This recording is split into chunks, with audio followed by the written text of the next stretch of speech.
শিক্ষার্থীরা রাজধানী নটরডেম কলেজে আছেন দেলোয়ার দোলন।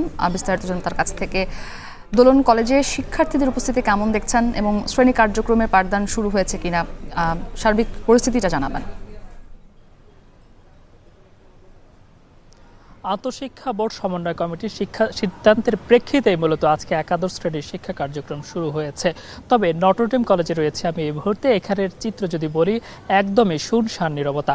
এর কারণ হিসেবে যেমনটা আমরা জেনেছি তা হলো এই কলেজটিতে আজও শিক্ষা কার্যক্রম শুরু হয়নি। আমরা জানতে চেয়েছিলাম প্রতিষ্ঠানটির প্রধানের কাছে, তিনি যেমনটা জানাচ্ছিলেন যে তাদের কাছে গতকাল শিক্ষা কার্যক্রম শুরু করার জন্য চিঠি এসেছিল, কিন্তু তারা তারপরেও শুরু করেনি। এর কারণ হিসেবে বলছেন যে শিক্ষার্থীরা অনেকে এখনও ঢাকার বাইরে অবস্থান করছেন, অনেক অভিভাবক এখনও উদ্বিগ্ন, যার কারণে তারা মূলত শিক্ষা কার্যক্রম চালু করেনি। এছাড়া আজকে সন্ধ্যার পরে যেহেতু নতুন সরকার কিংবা তাদের দায়িত্ব গ্রহণ করছেন, এর পরবর্তীতে হয়তো সিদ্ধান্তের প্রেক্ষিতে তারা শ্রেণী কার্যক্রম চালানোর সিদ্ধান্ত নিতে পারেন, এমনটাই তিনি আমাদেরকে জানিয়েছেন। অন্যদিকে আপনাকে জানাতে চাই যে 2024-25 শিক্ষাবর্ষে বিভিন্ন কলেজ ও মাদ্রাসা শিক্ষা কার্যক্রমও কিন্তু একাদশ শ্রেণীতে আজকে চালু হওয়ার কথা।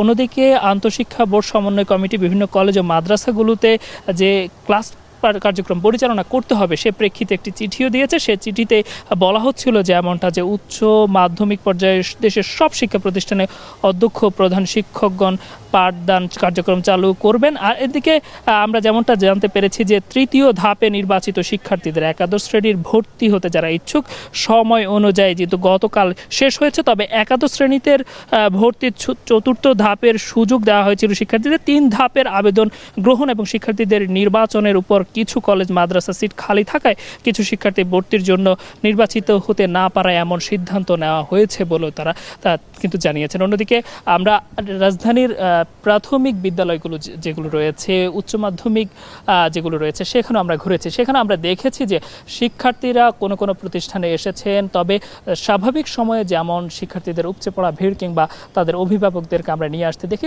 তেমনটা দেখিনি। অন্যদিকে নটরডেম কলেজের অবস্থা যেমনটা আপনাকে বলছিলাম, এখানে আজও কিন্তু একাদশ শ্রেণীর কার্যক্রম শুরু হয়নি। এই ছিল রাজধানীর নটরডেম কলেজ থেকে আমার কাছে সবশেষ। দেলোয়ার দোলন যুক্ত ছিলেন রাজধানী নটরডেম কলেজ থেকে। কিশোরগঞ্জের স্বাভাবিক হতে শুরু করেছে জনজীবন, খুলেছে শিক্ষা প্রতিষ্ঠান, আসতে শুরু করেছেন শিক্ষক শিক্ষার্থীরা, একই সঙ্গে কর্মস্থলেও ফিরেছেন মানুষ। এ নিয়ে আরো জানাতে কিশোরগঞ্জের আখড়া বাজার থেকে যুক্ত হয়েছেন মশিউর কায়েস। সড়ক মহাসড়কে যানবাহনে চলাচলে কি পরিস্থিতি দেখছেন সেখানে?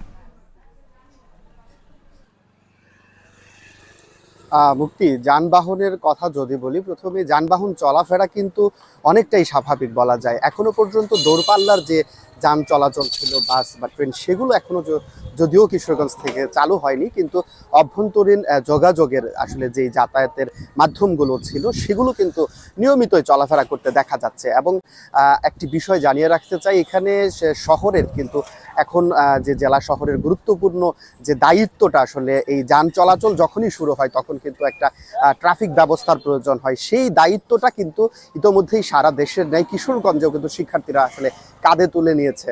তো আমরা দেখেছি যে আনসার বাহিনীর সাথে সাথে কিন্তু তারা বেশ কয়েকদিন যাবৎ শহরের যানজট নিরসনে কিন্তু তারা বিভিন্ন মোড়ে দাঁড়িয়ে কিন্তু সেই আসলে এই যানজট নিরসনে কাজ করছে।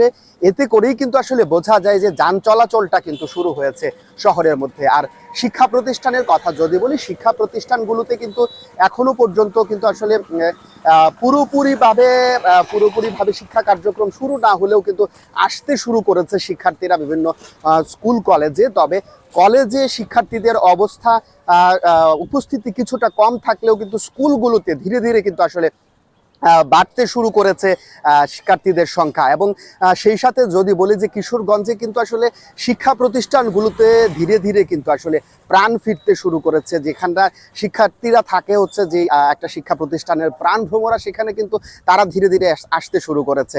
তবে আরেকটি বিষয় যদি বলি যে শিক্ষার্থীরা যেহেতু এখন কলেজের শিক্ষার্থীরা বিশেষ করে যে রাস্তাঘাটে আসলে তারা দায়িত্ব পালন করছে বিভিন্ন স্বেচ্ছাসেবী সংগঠনগুলোর সাথেও যানজট নিরসন সহ পরিষ্কার পরিচ্ছন্নতায়, সেই জন্যও কিন্তু অনেকটা আসলে কম রয়েছে কলেজে উপস্থিতি।